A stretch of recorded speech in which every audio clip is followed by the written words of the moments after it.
Me thinks it's going to be complicated, too. We're joined now by two of our CBS News political contributors. That's Democratic strategist Jamal Simmons. He worked for President Bill Clinton and advised President Barack Obama's 2008 campaign. He also, by the way, works for Hill TV. Robby Mook, as you know, ran Hillary Clinton's 2016 presidential campaign.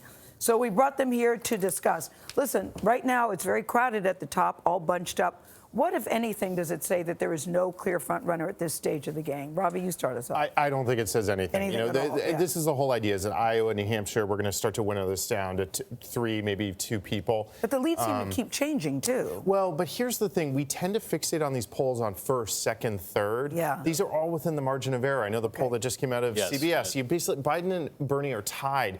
And what might happen, this is one word I'd have for Bernie right now, the expectations kind of, well, Bernie's going to win just because he's a point up in a poll with a margin of error of 4. Yeah. So, you know, that I think tonight will be the first, like, real data clarifying information to start to winnow out this field. Yeah, go ahead. You go ahead. I was going to say, how much is at stake for some of the candidates who are running 3rd, 4th, 5th, 6th That's going into this? See, we have the same That's what I was going to say. It does matter a lot, and especially for somebody like Amy Klobuchar, who people seem to have a lot of good feeling about, and she's had some momentum.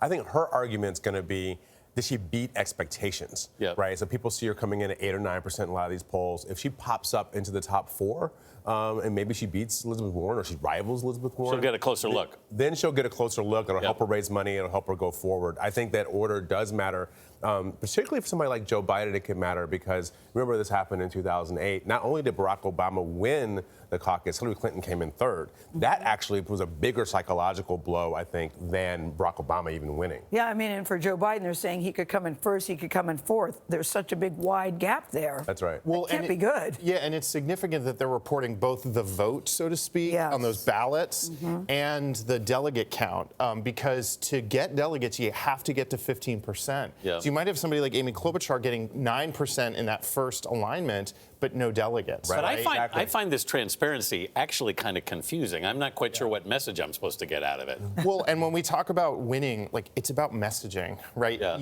When you're a candidate on the ground, you want to declare victory as soon as possible and get out. You might have candidates declaring victory because they did really well in that first alignment, but maybe didn't do so well in delegates and saying, well, I don't like the system, but I got a lot of votes. So that's something to watch. Well, and I'll tell you, being on the ground, I worked in the Nevada caucus in 2008, and we had an interesting situation where Hillary Clinton actually won the overall vote in the Nevada caucus, but then Barack Obama won the delegate count. So we're fielding calls from the Obama campaign that's like, you have to report the delegate number. You've got to report the delegate number. They were all over us. And we determined, like, yeah, they had the delegate count win. So you're going to end up having that kind of mess in Iowa tonight. If it's at all close and people can claim whatever victory they can, they'll want to get some acknowledgement of that. Well, Mike Bloomberg is not in Iowa, but he is certainly a factor.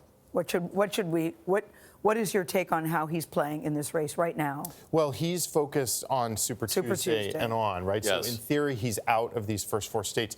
But again, we talked about Biden and expectations. If the sense is that Biden's not performing, Bloomberg's whole theory has been to build sales, and if the wind starts going in his direction, he can take off. Meanwhile, his polling numbers keep climbing. They're almost at double digits nationally now. They do. Advertising works. He's spending a lot of money on advertising. So the question is, do people flip to him early because they don't like how Biden's doing? And he's advertising in big states that have big populations, so those numbers will move faster. He also is doing things that are very interesting.